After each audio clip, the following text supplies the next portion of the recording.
नमस्कार, आप देख रहे हैं दूरदर्शन का विशेष सांकेतिक भाषा समाचार। आपके साथ मैं हूं पराक्रम सिंह शेखावत और मेरे साथ हैं हमारे सांकेतिक भाषा के सहयोगी शरद मुदगल। समाचार की शुरुआत करेंगे सुर्खियों के साथ। नरेंद्र मोदी बने भारत के सबसे लंबे समय तक लगातार सेवा करने वाले निर्वाचित प्रधानमंत्री। पंडित जवाहरलाल नेहरू का टूटा रिकॉर्ड। कैबिनेट बैठक में मंत्रियों ने प्रधानमंत्री का खड़े होकर किया अभिनंदन।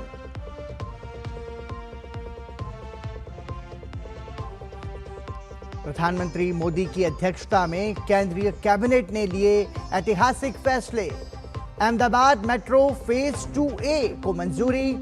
एयरपोर्ट कनेक्टिविटी होगी मजबूत। अमरावती में नए केंद्रीय कार्यालय और आवासीय परिसर को मंजूरी।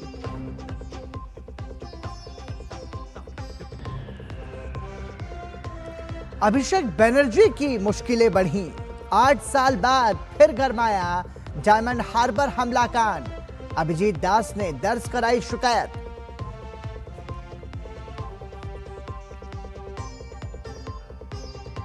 ममता बनर्जी को एक और झटका। टीएमसी सांसद सुष्मिता देव ने दिया इस्तीफा। राज्यसभा के सभापति से मिलकर सौंपा त्यागपत्र।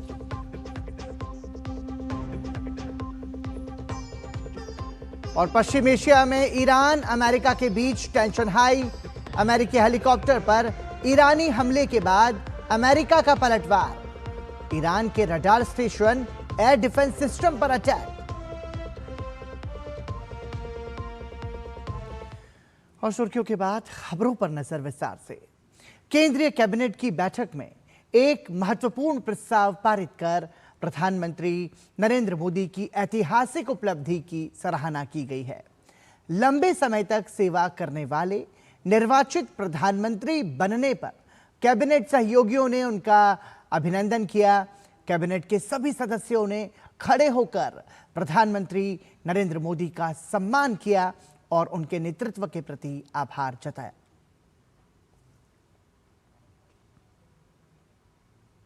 प्रधानमंत्री नरेंद्र मोदी ने 10 जून को सबसे लंबे समय तक निर्वाचित प्रधानमंत्री बनने का रिकॉर्ड अपने नाम कर लिया है। नरेंद्र मोदी भारत के 14वें और वर्तमान प्रधानमंत्री हैं, जो 26 मई 2014 से लगातार पद पर बने हुए हैं। जून 2024 में उन्होंने तीसरी बार प्रधानमंत्री के रूप में शपथ ली। वो लगातार तीसरी बार जीतने वाले पहले गैर कांग्रेसी प्रधानमंत्री हैं। आज उनके कार्यकाल के 4399 दिन पूरे हो गए। इससे पहले यह रिकॉर्ड पूर्व प्रधानमंत्री जवाहरलाल नेहरू के पास था।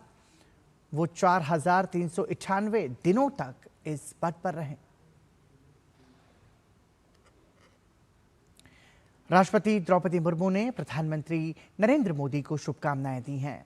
अपने एक्स संदेश में राष्ट्रपति ने लिखा, देश के सबसे लंबे समय तक लगातार चुने गए प्रधानमंत्री के तौर पर सेवा करने के खास सम्मान के लिए प्रधानमंत्री नरेंद्र मोदी को हार्दिक बधाई।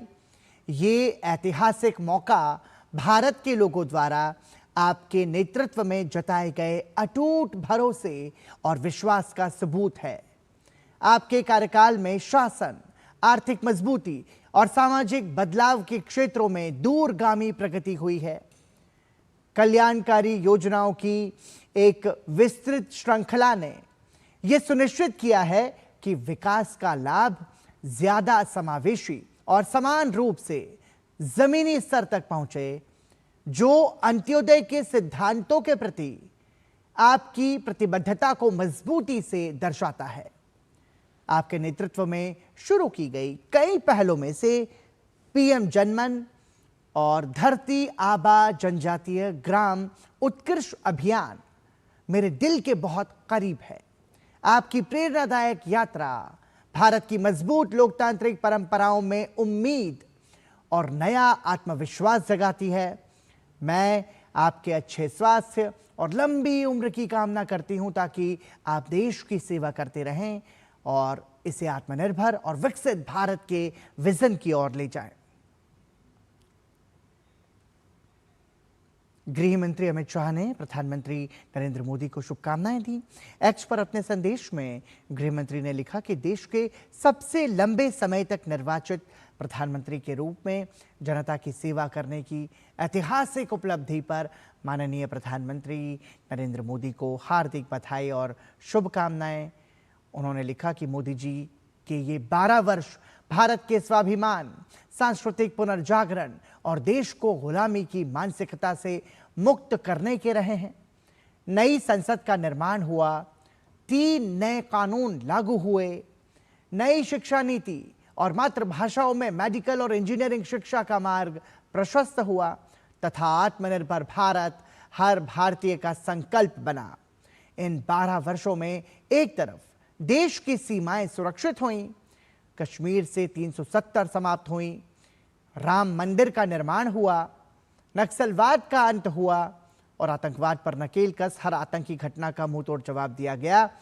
वहीं देश की सामूहिक शक्ति ने हीनता के भाव से बाहर निकलकर अपनी विरासत, संस्कृति और सामर्थ्य पर गर्व करना सीखा। देशवासियों को सुरक्षित बनाना और उनके खोए हुए आत्मसम्मान और गौरव को लौटाना मोदी जी की सबसे बड़ी उपलब्धि है। आज नया भारत पूरे आत्मविश्वास के साथ विश्व के हर मंच पर अपनी पहचान स्थापित कर रहा है और दुनिया एक सक्षम, सशक्त तथा नए भारत के उदय की साक्षी बन रही है। प्रधानमंत्री नरेंद्र मोदी के कार्यकाल के 12 वर्ष पूरे होने पर केंद्रीय मंत्री किरेन रिजिजू ने उनकी सराहना की है। उन्होंने कहा कि देश के सबसे लंबे समय तक लगातार चुने गए प्रधानमंत्री के रूप में सेवा देना भारत के लिए गौरव की बात है। केंद्रीय मंत्री किरेन रिजिजू ने कहा कि प्रधानमंत्री नरेंद्र मोदी के नेतृत्व में बीते 12 वर्षों में कई ऐतिहासिक कार्य हुए हैं जिनका उल्लेख देश के इतिहास में स्वर्ण अक्षरों में लिखा जाएगा। इसके लिए ये गौरव का पल है कि प्रधानमंत्री जी का नेतृत्व में 12 साल भी कंप्लीट हो गया है और longest serving elected prime minister, एक चुने हुए प्रधानमंत्री सबसे लंबा कार्यकाल तक इस देश का प्रधानमंत्री के रूप में काम करना, ये एक ऐतिहासिक पल है। इस कार्यकाल में जो काम हुए हैं हमारे देश के लिए, मैं मानता हूं कि हमेशा हमेशा के लिए स्वर्ण अक्षरों में लिखा जाएगा कि भारत इसी समय मोदी जी के कार्यकाल में विकसित भारत की तरफ हमने अपना कदम रखा है। मंगोलिया के राष्ट्रपति ने प्रधानमंत्री नरेंद्र मोदी को तीसरे कार्यकाल और आधुनिक भारत के इतिहास में सबसे लंबे समय तक प्रधानमंत्री रहने की उपलब्धि पर हार्दिक बधाई दी है। अपने संदेश में उन्होंने लिखा कि यह ऐतिहासिक उपलब्धि प्रधानमंत्री नरेंद्र मोदी के नेतृत्व और भारत की जनता के उन पर अटूट विश्वास का प्रमाण है। मंगोलियाई राष्ट्रपति ने भारत मंगोलिया रणनीतिक साझेदारी को और मजबूत बनाने तथा दोनों देशों के बीच मित्रता के संबंधों को और गहरा करने की प्रतिबद्धता जताई है। साथ ही उन्होंने प्रधानमंत्री नरेंद्र मोदी के उत्तम स्वास्थ्य और भारत की जनता की निरंतर समृद्धि और कल्याण की कामना की है। भारत के इतिहास में सबसे अधिक दिनों तक चुने हुए प्रधानमंत्री के रूप में काम करने वाले प्रधानमंत्री नरेंद्र मोदी को मलेशिया के प्रधानमंत्री अनवर इब्राहिम ने बधाई दी है। अपने सोशल मीडिया प्लेटफॉर्म एक्स पर प्रधानमंत्री मोदी के साथ अपनी तस्वीर को साझा करते हुए अनवर इब्राहिम ने लिखा, भारत के सबसे लंबे समय तक सेवा करने वाले चुने हुए प्रधानमंत्री बनने की ऐतिहासिक उपलब्धि पर प्रधानमंत्री मोदी को हार्दिक बधाई। ये उपलब्धि उनके वर्षों की समर्पित जनसेवा और भारत के विकास, समृद्धि और वैश्विक मंच पर उसकी स्थिति को बेहतर बनाने में उनके नेतृत्व का प्रमाण है।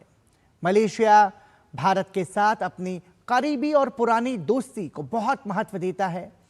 मैं दोनों देशों के बीच संबंधों को मजबूत करने और अपने लोगों के लिए नए अवसर बढ़ाने की दिशा में सहयोग जारी रखने के लिए उत्सुक हूं। मैं प्रधानमंत्री नरेंद्र मोदी की निरंतर सफलता और भारत के लोगों के लिए शांति, प्रगति और समृद्धि की कामना करता हूं। श्रीलंका के राष्ट्रपति ने प्रधानमंत्री नरेंद्र मोदी को भारत के इतिहास में सबसे लंबे समय तक निर्वाचित प्रधानमंत्री बनने पर बधाई दी है। श्रीलंका के राष्ट्रपति दिसानायके की तरफ से जारी संदेश में कहा गया कि यह उपलब्धि प्रधानमंत्री नरेंद्र मोदी के नेतृत्व और जनता के विश्वास को दर्शाती है। श्रीलंका ने भारत के साथ अपनी घनिष्ठ साझेदारी को महत्वपूर्ण बताते हुए दोनों देशों के बीच लंबे समय से चले आ रहे संबंधों को और मजबूत बनाने की इच्छा जताई। साथ ही द्विपक्षीय सहयोग को और नई ऊंचाइयों तक ले जाने की प्रतिबद्धता भी दोहराई। यहां रुक रहे हैं एक छोटे से ब्रेक के लिए। आप देखते रहिए दूरदर्शन समाचार। जब धरती चीर कर निकलता है लोहे का पत्थर और मिलता है मोंगिया के जोश से, फिर तपता है, पिघलता है और बनता है फौलाद। अब होता है सरिया सारी खूबियों के साथ। मोंगिया स्टील, मजबूत देश का मजबूत सरिया। पता है, लोग अक्सर मुझसे पूछते हैं कॉल सेंटर का स्टेडी जॉब क्यों छोड़ा। I wanted more out of life. बस मैंने अपना स्टार्टअप शुरू किया। जानना चाहोगे कैसे? Then start up your own business as an LIC agent. यहाँ सब कुछ है। Great products, zero investment, leading organization and unlimited opportunities. तो क्या आप तैयार हैं? LIC एजेंट बनो। अब बड़ा सोचो। हमारी वेबसाइट पर जाएं या अपनी नजदीकी LIC शाखा से संपर्क करें। बाद एक बार फिर आपका स्वागत। प्रधानमंत्री नरेंद्र मोदी ने सबसे लंबे समय तक निर्वाचित प्रधानमंत्री बनने का कीर्तिमान स्थापित किया है। इस मौके पर राष्ट्रपति द्रौपदी मुर्मू ने चिट्ठी लिखकर प्रधानमंत्री मोदी का अभिनंदन किया। राष्ट्रपति ने प्रधानमंत्री मोदी की इस यात्रा की महत्वपूर्ण उपलब्धियों का जिक्र किया और कहा कि सार्वजनिक पद पर सबसे लंबे समय तक रहना उस भरोसे की पुष्टि है जो भारत के लोगों ने लगातार चुनाव में आपके नेतृत्व पर जताया है। हमारे जैसे विशाल, विविध और जीवंत देश में जनता का भरोसा किसी नागरिक को मिलने वाले सबसे बड़े सम्मान में से एक है। इतने वर्षों में आप पर यह भरोसा बार बार कायम किया जाता रहा है, जो हमारे गणतंत्र की लोकतांत्रिक यात्रा के एक शानदार अध्याय का प्रमाण है। राष्ट्रपति द्रौपदी मुर्मू ने लिखा कि आप पर लोगों का भरोसा हमारी लोकतांत्रिक यात्रा का शानदार अध्याय है।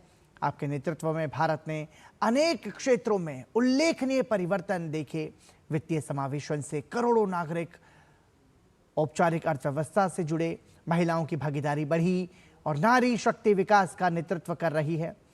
पिछले 12 वर्षों में तकनीक आधारित शासन पारदर्शी, सुलभ बना है। कल्याणकारी योजनाओं का लाभ देशवासियों तक पहुंचा।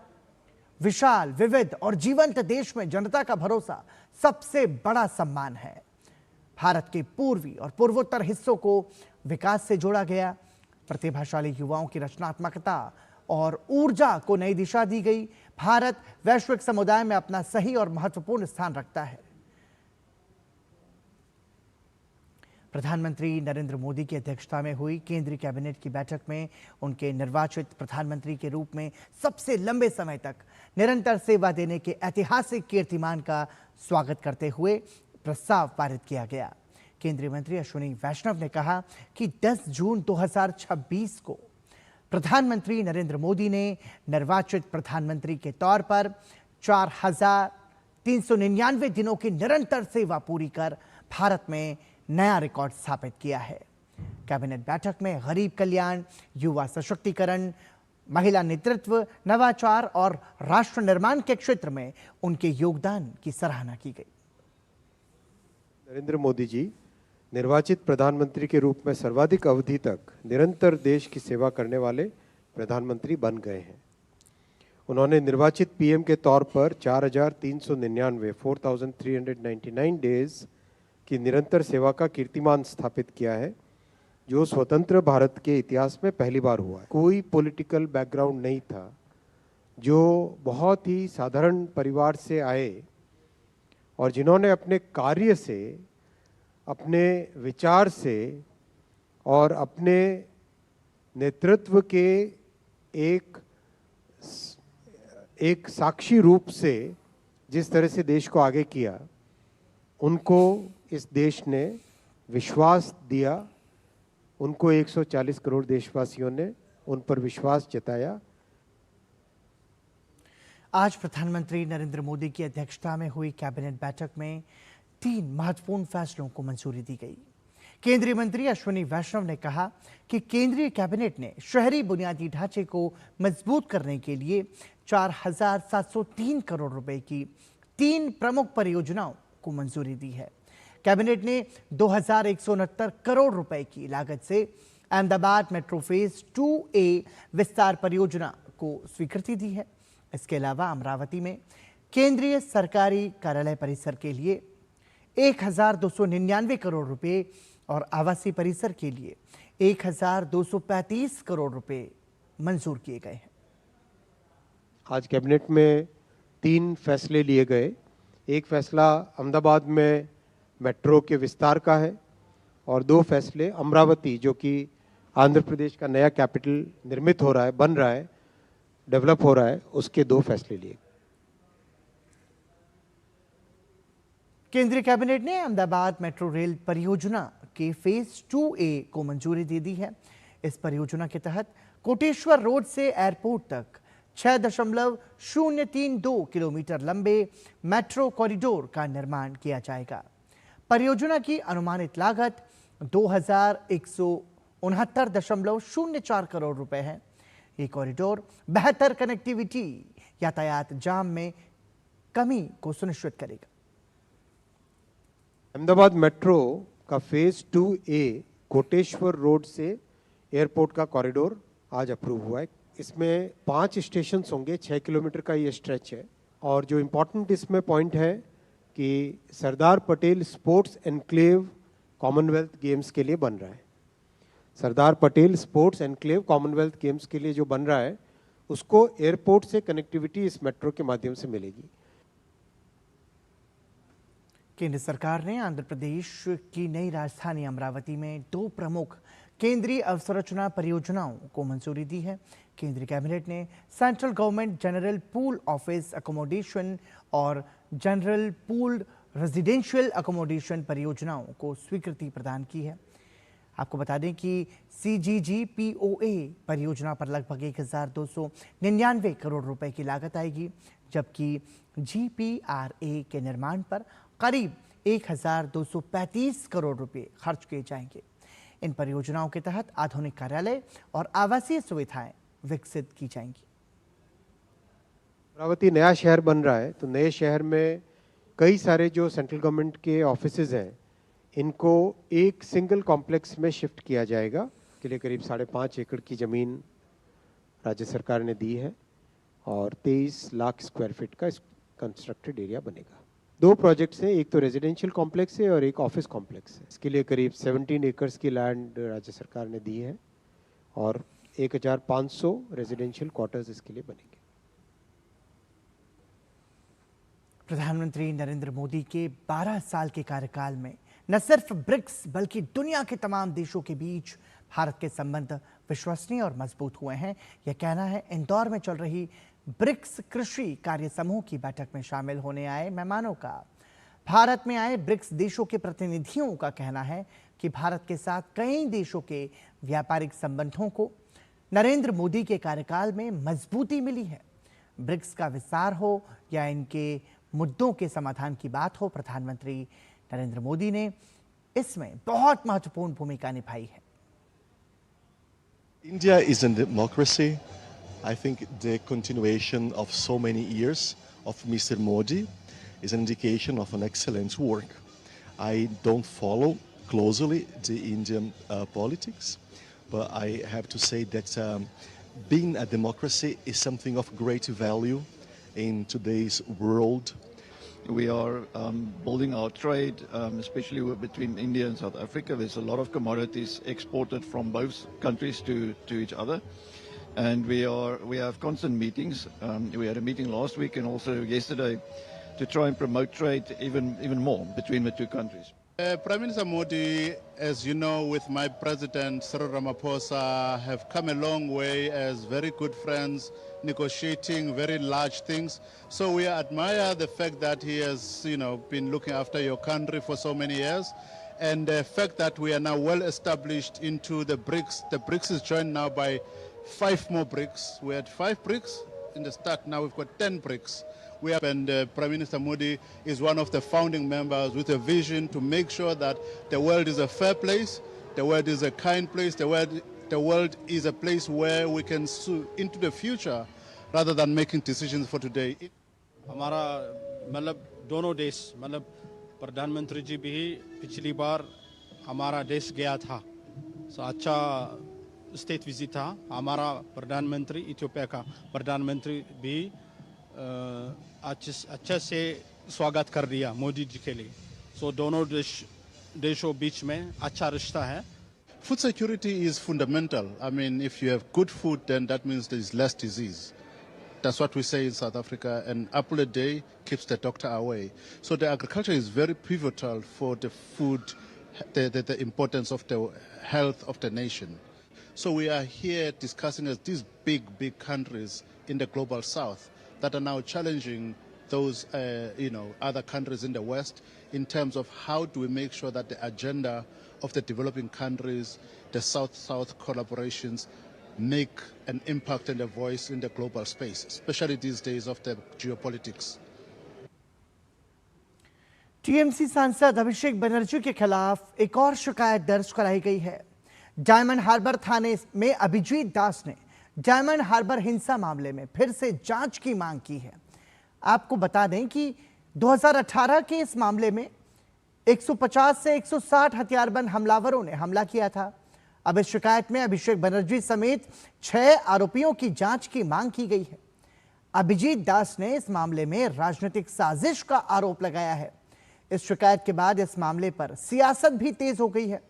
वहीं दूसरी तरफ टीएमसी में बागी विधायकों की संख्या लगातार बढ़ रही है। टीएमसी का साथ छोड़ने वाले विधायकों की संख्या अब 64 हो गई है।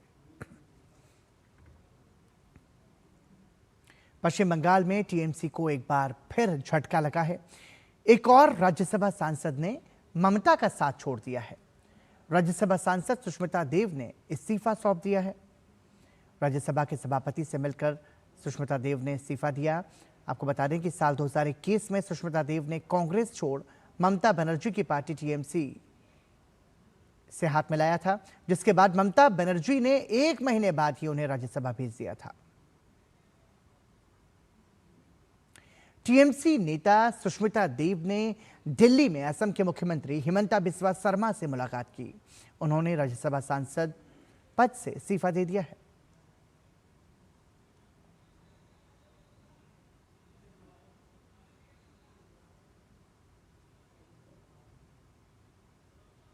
सुष्मिता देव ने दिल्ली में असम के मुख्यमंत्री हिमंता बिस्वा शर्मा से मुलाकात की। आपको बता दें कि टीएमसी से वो अपना इस्तीफा दे चुकी हैं। एक तरीके से ममता बनर्जी के लिए ये बड़ा झटका। और ये तस्वीर जो आप देख रहे हैं, दिल्ली में असम के मुख्यमंत्री हिमंता बिस्वा शर्मा से उन्होंने मुलाकात की है टीएमसी से इस्तीफा देने के बाद में। आपको बता दें कि राज्यसभा के सभापति के साथ मिलकर उन्होंने अपना इस्तीफा सौंपा और इसके बाद उन्होंने असम के मुख्यमंत्री हिमंता बिस्वा शर्मा से मुलाकात की। लगातार ममता बनर्जी में उनके जो सहयोगी रहे हैं, चाहे विधायक हों चाहे सांसद हों, वो उनका साथ छोड़ते हुए नजर आ रहे हैं। भारत के इतिहास में निरंतर निर्वाचित प्रधानमंत्री के तौर पर सर्वाधिक लंबे कार्यकाल का रिकॉर्ड बनाने पर एनडीए ने प्रधानमंत्री नरेंद्र मोदी का अभिनंदन किया। दिल्ली के भारत मंडपम में हुए समारोह में एनडीए दलों के शीर्ष नेता शामिल हुए। इन सभी नेताओं ने प्रधानमंत्री को बधाई दी और शुभकामनाएं दी हैं। यह समारोह देश को विकास की नई ऊंचाई पर ले जाने वाले प्रधानमंत्री के निर्णायक और मजबूत नेतृत्व के सम्मान में आयोजित किया गया।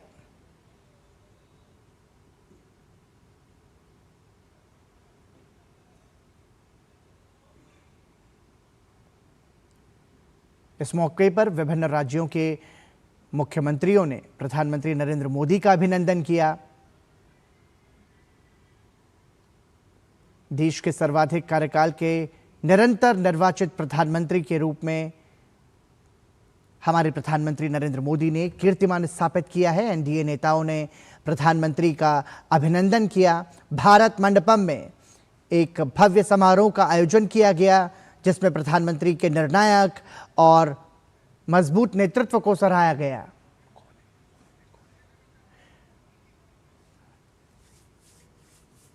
हमारे साथ में हमारे सहयोगी फोन लाइन पर जुड़ चुके हैं। भारत मंडपम में वो हमारे साथ मौजूद हैं। भारत मंडपम से जुड़ रहे हैं फोन लाइन पर अमरेंद्र मिश्रा हमारे साथ जुड़ चुके हैं। समझना शैलेंद्र मिश्रा हमारे साथ जुड़ रहे हैं। शैलेंद्र, समझना चाहेंगे आपसे, निश्चित रूप से प्रधानमंत्री नरेंद्र मोदी ने जो कीर्तिमान स्थापित किया है और जो तस्वीर हम देख रहे हैं विभिन्न राज्यों के मुख्यमंत्रियों द्वारा प्रधानमंत्री का अभिनंदन किया गया, किस तरह की तस्वीर भारत मंडपम से निकल कर आई है? जी बिल्कुल, आज जब एनडीए की बैठक शुरू हुई भारत मंडपम में प्रधानमंत्री नरेंद्र मोदी पहुंचे।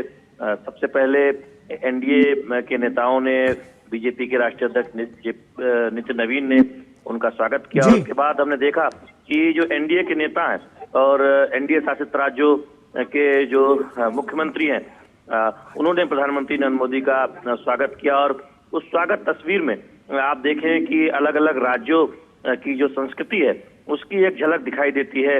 अनेकता में एकता जो हमारी जो एक पहचान है वो दिखाई देता है। तो हमने देखा कि एनडीए के तमाम नेता, उन्होंने प्रधानमंत्री नरेंद्र मोदी का अभिनंदन किया है। इस आज की एनडीए की बैठक में एक खास दिन पर ये एनडीए की बैठक हो रही है, जब मोदी सरकार ने 12 वर्ष पूरे किए हैं और साथ ही साथ निर्वाचित प्रधानमंत्री के तौर पर सबसे लंबा लगातार कार्यकाल प्रधानमंत्री नरेंद्र मोदी के नाम जुड़ा है और एक रिकॉर्ड बना है। हम जानते हैं कि आज की कैबिनेट की बैठक में इस बात को लेकर उनका अभिनंदन किया गया और यहाँ पर भी आप देखें कि एनडीए के नेताओं ने प्रधानमंत्री नरेंद्र मोदी का स्वागत किया है। बहुत महत्वपूर्ण बैठक है एनडीए की।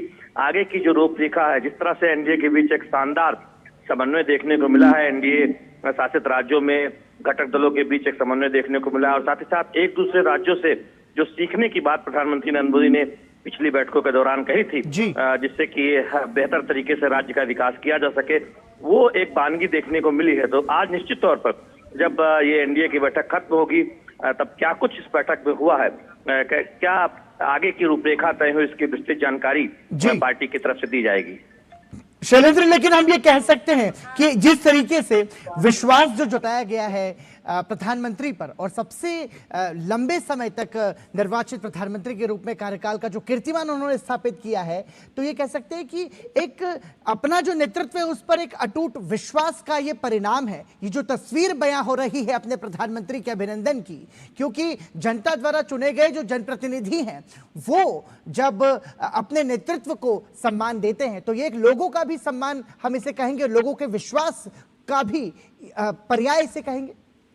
पराक्रम, देखिए ये तस्वीरें बताती है कि 140 करोड़ जनता का प्रधानमंत्री नरेंद्र मोदी को भरोसा हासिल है और तमाम जो एनडीए के सहयोगी हैं, सहयोगी दलों के जो नेता हैं, उनका पूरा भरोसा प्रधानमंत्री नरेंद्र मोदी को हासिल है। और एनडीए के बीच जो एक बेहतर तालमेल और समन्वय की बात हमेशा होती है, वो एनडीए के नेता के तौर पर प्रधानमंत्री नरेंद्र मोदी कितने एक तरह से कहें कि उनके सफल नेतृत्व में एनडीए आगे बढ़ रहा है। और हम देख रहे हैं कि राज्य दर राज्य एनडीए और बीजेपी की सरकारें या तो बन रही हैं या फिर तमाम राज्यों में चुनाव के बाद हमने देखा है कि वहां सरकारें रिपीट हुई हैं एनडीए की। तो ये गुड गवर्नेंस का मॉडल, पॉलिटिक्स ऑफ परफॉर्मेंस का मॉडल जो प्रधानमंत्री नरेंद्र मोदी की अगुवाई में पूरे देश में एनडीए शासित राज्यों में दिख रहा है, ये तस्वीरें उसकी एक वानगी है कि एनडीए के सर्वमान्य नेता के तौर पर प्रधानमंत्री नरेंद्र मोदी को कितना भरोसा एनडीए के घटक दलों के नेताओं का हासिल है।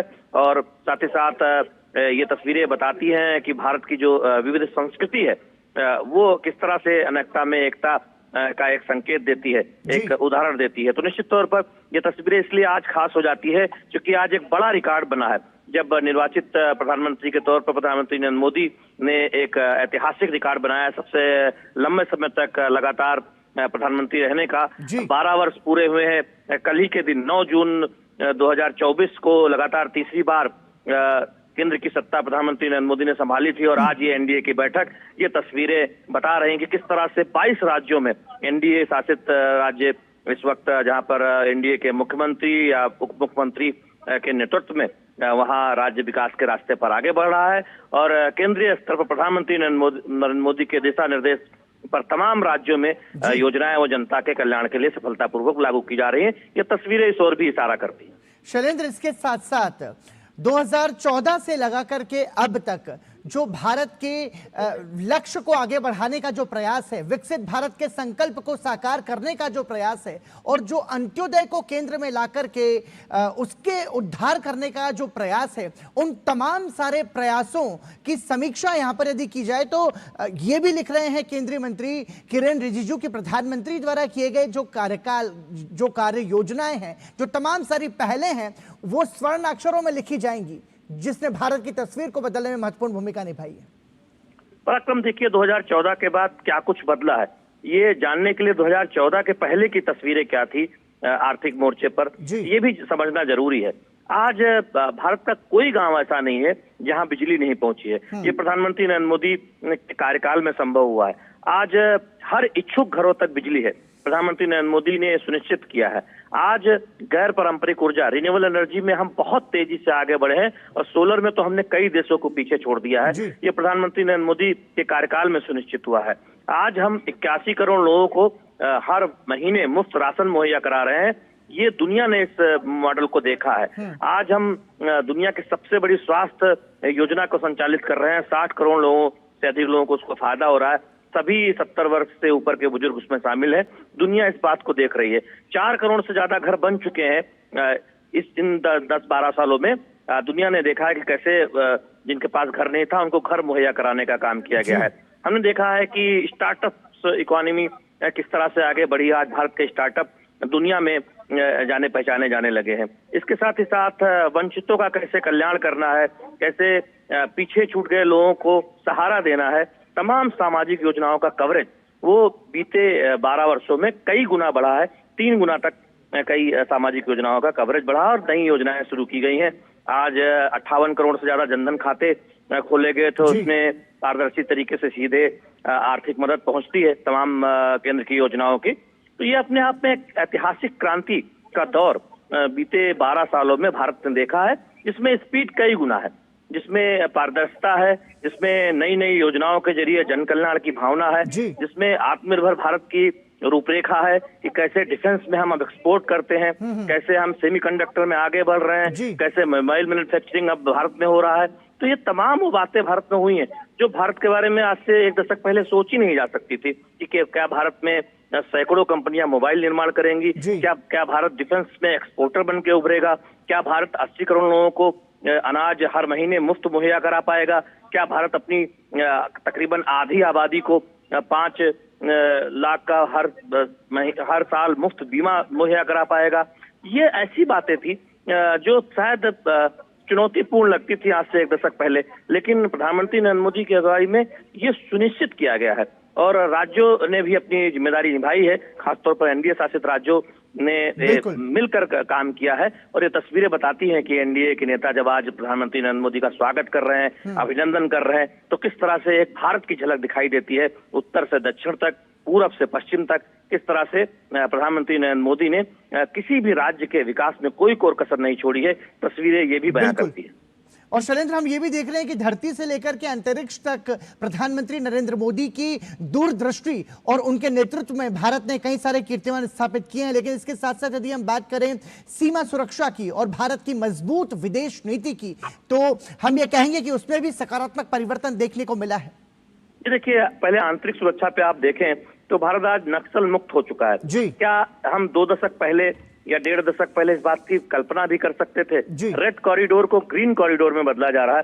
आज संभावनाओं का क्षेत्र वहां पर पनप रहा है, उन क्षेत्रों में जहां से नक्सल पूरी तरह से खत्म किया गया और आज भारत पूरी तरह से नक्सल मुक्त हो गया है। हम अगर आप बात करें कि किस तरह से आतंकी घटनाओं का भारत ने जो मुंहतोड़ जवाब दिया है, और चाहे वो ऑपरेशन सिंदूर हो या उससे पहले आप बालाकोट स्ट्राइक की बात करें, इस तरह से तमाम जो फैसले प्रधानमंत्री नरेंद्र मोदी की अगुवाई में देश को देश के सुरक्षा को मजबूत करने के लिए लिए गए, वो अपने आप में दिखाते हैं कि आज एक मजबूत भारत है जो ये स्पष्ट तौर पर कहता है कि अगर भारत की तरफ कोई भी आतंकी या फिर कोई भी आतंक को पनाह देने वाला सरगना ये सोचता है कि वो देश से बाहर से कोई घटना अंजाम देकर बच सकता है, तो ऐसा होने वाला नहीं है। ये आधुनिक भारत है, ये नया भारत है, ये प्रधानमंत्री नरेंद्र मोदी की अगुवाई वाला भारत है जो आतंकियों को उनके घर में घुसकर मारता है। तो आतंकी के सरगना भी ये एक तरह से जान लें कि भारत के खिलाफ कोई साजिश सब सफल होने वाली नहीं है। तो ये भारत ने करके दिखाया है, प्रधानमंत्री नरेंद्र मोदी की अगुवाई में ये करके दिखाया है। और आज भारत का जो मॉडल है, चाहे वो आप आर्थिक रफ्तार में देखें कि दुनिया का सबसे ऊंचा ब्रिज चिनाब ब्रिज भारत में है, सबसे तेज काम राजमार्ग पर भारत में होता है। आज आप देखें कि रेलवे में किस तरह आधुनिक काम भारत में हुआ है बीते एक दशकों में। तो ये तमाम अर्थव्यवस्था को कैसे आगे ले जाना है, भारत अब दुनिया के सामने एक उदाहरण के तौर पर सामने आया है। इसके साथ साथ शैलेंद्र, तमाम सारी जन कल्याणकारी योजनाएं जिसका प्रधानमंत्री का लगातार ध्येय रहता है, उद्देश्य रहता है कि जनता के बीच में जाकर के लोगों को इनके लाभ के बारे में बताया जाए और ज्यादा से ज्यादा लाभार्थियों को इन तमाम सारी केंद्र सरकार की योजनाओं से जोड़ा जाए। तो क्या समझा जाए कि अंत्योदय का जो लक्ष्य था उसको साकार करने में भी महत्वपूर्ण भूमिका निभाई गई है बीते 12 वर्षों में? पराक्रम, इसमें क्या संदेह हो सकता है कि आज 21 करोड़ लोगों को हर महीने मुफ्त राशन मिल रहा है, 4 करोड़ से अधिक लोगों को, परिवारों को पक्का घर सुनिश्चित हुआ है, जरूरतमंदों को मुफ्त इलाज मिल रहा है और साथ ही साथ तमाम वो सुविधाएं जिससे वो आर्थिक तौर पर आत्मनिर्भर हो सके। तो ये अपने आप में दिखाता है कि गरीब वंचित की चिंता सबसे पहले की गई और जो अंत्योदय की अवधारणा है पंडित दीनदयाल उपाध्याय की, उस पर आगे बढ़ने का काम प्रधानमंत्री नरेंद्र मोदी की अगुवाई में एनडीए सरकार ने इन 12 वर्षों में किया है। और उसकी वजह से आप देखते हैं कि 25 करोड़ से ज्यादा लोग इतने कम समय में गरीबी रेखा से ऊपर आए हैं। दुनिया के इतिहास में ऐसा कभी नहीं हुआ कि इतने कम समय में इतने अधिक लोग गरीबी रेखा से ऊपर आए हों। तो भारत ने अपने योजनाओं के जरिए, प्रधानमंत्री नरेंद्र मोदी द्वारा बनाई गई नीतियों के जरिए, सफल क्रियान्वयन के जरिए सुनिश्चित किया है कि आज गरीबी हमारे देश में बहुत, उनका स्तर काफी कम हुआ है, जो अपने आप में एक ऐतिहासिक रिकॉर्ड है। और दुनिया इस बात को बहुत एक तरह से देख रही है, कौतूहल से भी देख रही है कि भारत जैसा देश इतनी बड़ी आबादी को इतने कम समय में गरीबी रेखा से ऊपर लाने में सफल हुआ है। तो ये अंत्योदय ही है। अंत्योदय यानी अंतिम आदमी की सबसे पहले चिंता करना, गरीब वंचित पिछड़ों की सबसे पहले चिंता करना, सामाजिक रूप से पिछड़े समूहों को आर्थिक सहारा देना, उनको सामाजिक सहारा देना। तो वो सारा काम प्रधानमंत्री नरेंद्र मोदी की अगुवाई वाली सरकार ने किया। और शैलेंद्र, इसके साथ साथ यदि हम ये देखें कि किस तरीके से डिजिटल क्रांति को बढ़ावा दिया गया है, कि किस तरीके से डिजिटल पेमेंट्स को, यूपीआई को बढ़ावा देकर के हम ये देख रहे हैं कि बड़े उद्योगपति से लेकर के रेहड़ी पटरी वाले तक जो हैं वो अब डिजिटल लेन देन से जुड़ चुके हैं, और ये अपने आप में भी एक बड़ी उपलब्धि के तौर पर हम देख सकते हैं। देखिए, 2014 के बाद जब पीएम जनधन योजना की शुरुआत हुई थी और 57 करोड़ खाते खोले गए जीरो बैलेंस पर, तब ये सवाल उठे कि जीरो बैलेंस पर खाते खोले गए हैं, कब तक इन खातों का संचालन वो लोग करेंगे, कि कितने व्यवहारिक होंगे। लेकिन इन 12 वर्षों में दिखाया है प्रधानमंत्री नरेंद्र मोदी की नीतियों ने कि आज तमाम सब्सिडी योजनाओं का फायदा सीधे इन खातों के जरिए मिल रहा है। किसान सम्मान निधि हो या फिर मनरेगा की मजदूरी हो, वो सीधे खातों में जा रही है। और बचत भी एक तरह से देखें उल्लेखनीय स्तर पर इन जनधन खातों में दिखाई दी है। तो ये अपने आप में दिखाता है। और उसके बाद जो अगला चरण था वो डिजिटल पेमेंट और डिजिटल लेन देन का था, उसमें किस तरह से सफलतापूर्वक भारत आगे बढ़ा है ये बताने की जरूरत नहीं है कि दुनिया के कुल डिजिटल लेन देन में भारत का हिस्सा कितना ज्यादा हो चुका है। और तमाम देश तो अब भारत के साथ एक करार कर रहे हैं या फिर भारत के डिजिटल पेमेंट सिस्टम को, डिजिटल प्रणाली को अपना रहे हैं। निश्चित रूप से सेवा, सुशासन और संकल्प के 12 वर्ष हैं जिस पर प्रधानमंत्री नरेंद्र मोदी का यहाँ पर अभिनंदन किया गया है। बहुत बहुत धन्यवाद शैलेंद्र मिश्र इस तमाम जानकारी को हम तक साझा करने के लिए। इसी के साथ टीडी न्यूज़ के विशेष सांकेतिक भाषा समाचार में अभी के लिए इतना ही। दीजिए अनुमति। नमस्कार।